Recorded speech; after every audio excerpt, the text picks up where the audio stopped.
Good morning भाई लोगों। आज मेरे पास आप लोगों के लिए 3 खबरें हैं। एक तो बहुत अच्छी खबर है, एक अच्छी खबर है और एक बहुत बहुत बहुत बुरी और सीरियस खबर है। बता मनीष, पहले कौन सी बताई जाए? सारी अच्छी खबर।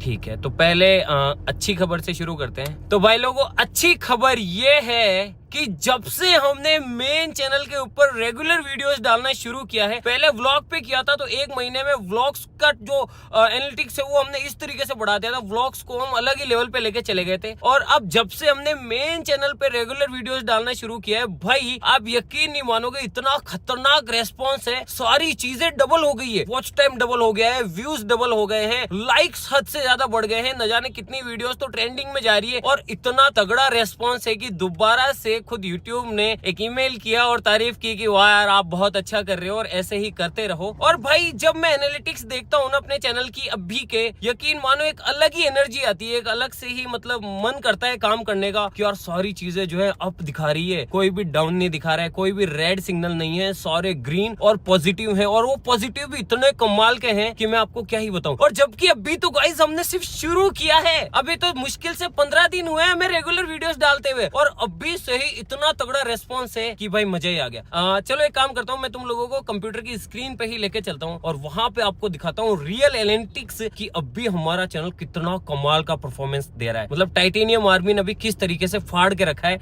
इंटरनेट के अंदर। भाई अब हम आ गए हैं कंप्यूटर स्क्रीन पे और ये देखो, तुम पहली ही चीज ये देखो,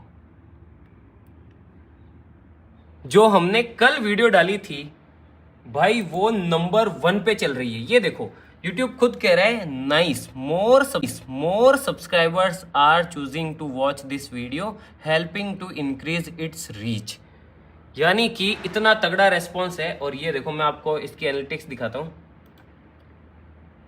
आप देख सकते हैं कि लास्ट 28 दिनों के एनालिटिक्स में आपको दिखा रहा हूं, व्यूज अप है, वॉच टाइम अप है, सब्सक्राइबर्स अप है, यानी कि सारी चीजें जो हैं डबल हो गई है। मतलब कि व्यूज डबल हो गए हैं, सब्सक्राइबर्स दुगनी रफ्तार से बढ़ रहे हैं, वॉच टाइम बढ़ गया। आप खुद देखो, ये देखो 4.4 मिलियन मोर देन यूजुअल, और सब्सक्राइबर्स भी काफी तेजी से बढ़ रहे हैं पहले के मुकाबले। क्योंकि कमाल की बात है, इसका रीजन मैं तुम्हें बताऊं कि ऐसा क्यों हो रहा है। क्योंकि अब हमारी सारी ऑडियंस खुश है, क्योंकि सबको सब कुछ मिल रहा है। देखो मैं तुम्हें बताता हूं, जिन लोगों को बड़े एक्सपेरिमेंट्स पसंद है, जिन लोगों को तगड़ी तगड़ी वीडियोस देखना पसंद है, उनको वैसी मिल रही है। जैसे ये देखो, इसमें अलादीन का फ्लाइंग कारपेट बनाया था, जो कि मतलब थोड़ा वैसे प्रोजेक्ट्स पसंद करते हैं उनके लिए। हवाई जहाज का इंजन खरीद लिया, उसके साथ में एक्सपेरिमेंट्स किया, तो उन लोगों के लिए वैसी वीडियोस हो गई। इस वीडियो में हमने कैंपिंग की थी, तो जिन लोगों को जो रोजमर्रा की लाइफ में जो बड़े लोग हैं, जो बड़े उम्र में जो फैमिलीज वगैरह देखती है, वो आराम से बैठ के हमारी कैंपिंग की वीडियो एंजॉय कर रहे थे। जो हमारे स्टूडेंट्स हैं या फिर जो थोड़े से मतलब हमारे से छोटे भाई हैं, उनके लिए मिस्ट्री बॉक्स अनबॉक्स किया था, तो उन्हें वो मिल गई। नर्फ गन की वीडियो बना दी थी। और जो हमारे और भी तगड़े सब्सक्राइबर्स हैं, उनके लिए समुद्री डाकों की बोट बना दी थी। एडवेंचर हो गया, साथ साथ जिन लोगों को हमारी दिनचर्या के अंदर दिलचस्पी, उनके लिए व्लॉग्स हो गए। तो कुल मिला के सभी लोगों को हम वो सारा कंटेंट दे पा रहे हैं जो कि लोग हमसे एक्सपेक्ट करते हैं। बस यही कारण है कि हमारा जो चैनल है वो अभी इतनी रफ्तार से ग्रो कर रहा है, जबकि भाई हमें तो अभी सिर्फ 15 दिन हुए रेगुलर वीडियोस डालते हुए। सोचो कि अभी तो 15 दिन हुए हैं, आगे आगे देखो होता है क्या, कई रिकॉर्ड्स टूटेंगे, बहुत कुछ होने वाला है। और थैंक यू सो मच आपका भी, आप लोग जो है इतना सपोर्ट दिखा रहे हैं उसके लिए। और दूसरी खबर यह है कि उसके लिए पहले तो अपने को थोड़ी दूर चलना पड़ेगा, यहाँ से लगभग 20 से 30 किलोमीटर दूर, तभी मैं आपको दिखा पाऊंगा। चलो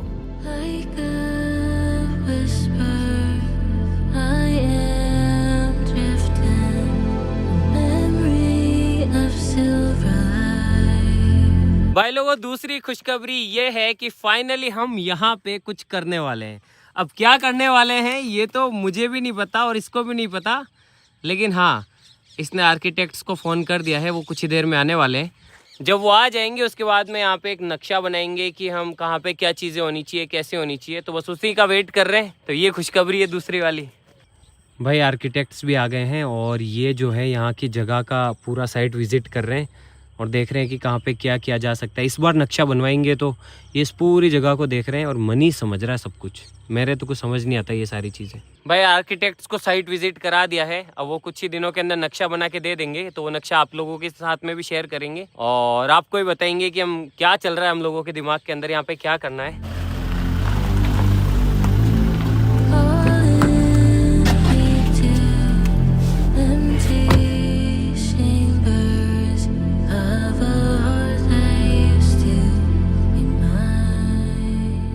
और भाई अब मैं तुम्हें बताता हूँ सबसे बुरी खबर। और गाइज ये सिर्फ मेरे अकेले के लिए नहीं है, मतलब आप लोगों के लिए भी है, सभी के लिए है। इसीलिए इस चीज़ को ध्यान से सुनना और थोड़ा सीरियसली लेना। अब मैं तुम्हें बताता हूँ कि हुआ क्या। बीते बहुत दिनों से, लगभग कई सालों से मुझे बहुत सारी दिक्कतें थी। एक तो मेरा ये वाला जो हाथ है ना, जिससे मैं अभी शूट कर रहा हूँ, इसके अंदर बहुत पेन रहता था, इस कोहनी के अंदर, इस कंधे के अंदर, और ये पूरा जो पीछे का हिस्सा है ना इसके अंदर, और साथ ही साथ ये यहाँ से पूरा और इस पूरे सर के अंदर बहुत हैवी पेन रहता था। हेडेक यहाँ से पेन रहता था, ये पूरा हिस्सा जो है पेन में रहता था। लेकिन मैं सोचता था ठीक है ना यार, क्या है, मतलब काम के चक्कर में और जल्दीबाजी के चक्कर में मैं कभी ध्यान नहीं देता था। मैंने कहा ठीक है यार, होता रहता है यूँ ही, क्या पता अपन इतने सारे एक्सपेरिमेंट करते हैं उनकी वजह से हो रहा है या फिर क्यों हो रहा है, होता होगा, मुझे नहीं पता। फिर क्या हुआ, आज से 2 से 3 दिन पहले जब मैं सो रहा था रात को, तब क्या हुआ, रात को लगभग 4 बज रहे थे और मेरी एकदम से नींद उड़ गई। और जब मेरी एकदम से नींद उड़ी तो मैं बैठने के लिए जैसे ही मैंने अपना ये वाला हाथ ऐसे किया ना, तो भाई इसने काम ही नहीं किया। ये यूं हो गया था, यूं इस तरीके से, मतलब जैसे कि इसको लकवा मार गया हो, जैसे कि ये पैरालाइज हो गया हो। फिर मैं एकदम से जैसे तैसे करके बैठा हुआ और फिर मैं डर गया बहुत बुरी तरीके से। फिर मैंने इस हाथ को ऐसे हिलाया, बहुत तेज़ी से हिलाने की कोशिश की, मतलब इस वाले हाथ को बहुत तेज़ी से हिलाया, ऐसे किया, भाई ये ठीक ही ना है।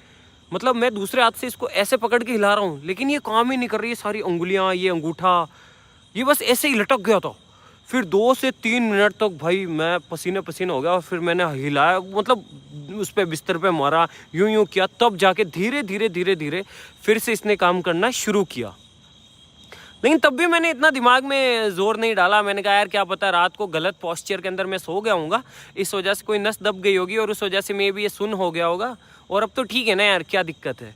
फिर क्या हुआ, आज सुबह जब मैं उठा तब मैंने देखा यार कि मेरा हाथ तो ठीक है, लेकिन मेरा ये वाला जो लेग है, ये इसके यहाँ पर इस जगह पे देखो गाइस, इस जगह पे और एक पैर की अंगुली, ये दोनों सुन्न हो रखी थी। मुझे लगा क्या पता फिर से वैसा ही हुआ होगा, गलत पोस्चर की वजह से हो गई होगी। फिर मैं उठा, चला, थोड़ी बहुत एक्सरसाइज भी की, लेकिन तब भी वो वैसा का वैसा ही, वो हल्का सा सुन्नपन यहाँ पे रह ही रहा था, अंगुली में भी था। तो भाई मैं डर गया। मैंने कहा यार भाई कहीं ये पैरालाइज तो नहीं हो रहा है, मतलब ये क्यों हो रहा है, और कुछ अगर होना ही था तो कुछ देर रहता तो समझ आता, लेकिन ये रेगुलर क्यों हो रहा है। फिर मैं गया सीधा डॉक्टर के पास में। डॉक्टर को मैंने दिखाया, सारी बात बताई जो जो मेरे साथ हुआ। तो फिर उन्होंने मुझे बताया कि भाई आपके साथ में ऐसा क्यों हो रहा है। फिर मुझे उन्होंने कहा कि ये सब हो रहा है आपके फ़ोन की वजह से, जो आप फ़ोन इस्तेमाल में ले रहे हो ना, इसकी वजह से ये सारी चीज़ें हो रही है। मैंने कहा यार इसकी वजह से कैसे। तो फिर मुझे पता पड़ा कि मैं इतने सालों से अपने फ़ोन को यूँ देख रहा था। अपन फ़ोन ऐसे देखते ना, ऐसे करके यूँ, तो ये मेरी आदत पड़ गई थी। तो मैं न जाने कितने टाइम से यूँ बस यूँ घंटों घंटों तक यूँ वीडियो देख रहा हूँ, रिसर्च कर रहा हूँ, ये कर रहा हूँ, वो कर रहा हूँ। रात को जब सो भी रहा हूँ तो मोटा तकिया लगा के, ताकि है ना ऐसे फ़ोन दिखता रहे, ऐसे गर्दन को यूँ करके फ़ोन चला रहा हूँ। और बहुत टाइम से ऐसा कर रहा हूँ। इसकी वजह से क्या हुआ, मेरी ये जो स्पाइन है, यानी कि रीढ़ की हड्डी, ये बहुत ज़्यादा स्टिफ हो गई और ये परमानेंट अब ऐसे रहने लग रही है। इसको ऐसे होना चाहिए, लेकिन ये ऐसे रहने लग रही है। इसकी वजह से क्या हो रहा है, बहुत सारी जो नसें हैं वो जो दिमाग के अंदर जा रही है वो कंप्रेस हो रही है, और खून का जो सर्कुलेशन है वो दिमाग को अच्छे से नहीं मिल पा रहा है। और इन्हीं सब वजहों की वजह से पैरालाइज या फिर ऐसे हाथ ज़्यादा सुन्न होना और ये सारी चीज़ें हो रही है। तब मुझे समझ में आया कि यार हाँ बात तो सही है, मैं इतने सालों से फ़ोन चला रहा हूँ यूँ रख के। सुनने में तो बड़ी नॉर्मल सी बात है, लेकिन सोचो ना यार कि मैं अकेला नहीं हूँ जो ऐसा कर रहा हूँ। हम सब, तुम, मैं, हमारे परिवार के लोग, सारे लोग अभी ये हैबिट अपना चुके हैं कि वो यूँ दिन भर बस यूँ रहते हैं, यूँ इसी वजह से मुझे ये जो पट्टा है ये दिया गया है कि आप इसे कुछ टाइम तक लगा के रखिए, ताकि आपकी जो गर्दन है वो ऐसे ना रहे और इस शेप में रहे जिस शेप में इसे होना चाहिए, ताकि जो नसें हैं उनका सर्कुलेशन ठीक हो और वो अच्छे से काम करे, ताकि ऐसी चीज़ें आपके साथ में ना हो। खैर ये पट्टा तो मैंने अभी लगा रखा है, मैं ज़्यादा नहीं लगाऊंगा इसको, तो मैं कल उतार दूंगा। लेकिन मुझे करना क्या है, मुझे ये करना है कि मुझे अपना पोस्चर ठीक करना है। अगर मैं फ़ोन चला रहा हूँ तो मैं या तो ऐसे चलाऊँ, अगर मैं सो रहा हूँ तो भी फ़ोन मेरी आंखों की सीध में रहे, ना कि ऐसे। और मैं कभी भी जब भी मूवी देखूंगा या फिर कोई भी वीडियो देखूंगा तो मैं तकिया मोटा नहीं लगाऊंगा, साथ ही साथ अपना पोस्चर ठीक करूंगा, जिससे कि मेरे को ये सब दिक्कतें ना हो। अब मैं ये सारी चीज़ें आपको इसलिए बता रहा हूँ कि मैं अच्छे से जानता हूँ कि आप लोगों की भी हैबिट वही है, उसी तरीके से चलाने की। अब सोचो ना यार कि एकदम से तो कुछ नहीं होता है, लेकिन इतने सालों से मैं रेगुलर कर रहा हूँ तो इसकी वजह से मुझे हेडेक हो रहा है, मेरे हाथ सुन्न हो रहे हैं। तो सोचो ना यार ये कितना सीरियस इशू है। तो मैं आपसे भी यही कहना चाहूँगा कि जब भी आप फ़ोन चलाएं या फिर कुछ भी करें तो ये हमेशा याद रखें कि एक पोस्चर के अंदर ज़्यादा देर तक ना बैठें और कभी भी ज़्यादा देर तक ऐसे ना चलाएं। अगर पॉसिबल हो तो फ़ोन को हमेशा अपनी आंखों के सामने रखें। और साथ ही साथ जब भी आप अपना फ़ोन चला चुके हो, मूवी देख चुके हो, तो उसके बाद में कुछ एक्सरसाइजेज हमेशा करें, नेक की स्ट्रेचिंग वगैरह। क्योंकि भाई मुझे पता है जो पेन होता है ना, और जब आपके साथ में ऐसी फीलिंग्स आती है कि आपका हाथ सुन्न हो रहा है, तो वो बहुत गंदी है। तो भाई बस यही था। अगर आपके परिवार में कोई भी है, छोटे बच्चे हैं या फिर कोई बड़े हैं, कोई स्टूडेंट है, सभी को मेरा एग्जांपल लेके भले ही समझाइए, लेकिन ये ज़रूर समझाइए कि आप ज़्यादा देर तक फ़ोन को इस तरीके से ना देखें। ये बहुत ज़्यादा डेंजरस हो सकता है। जय हिंद।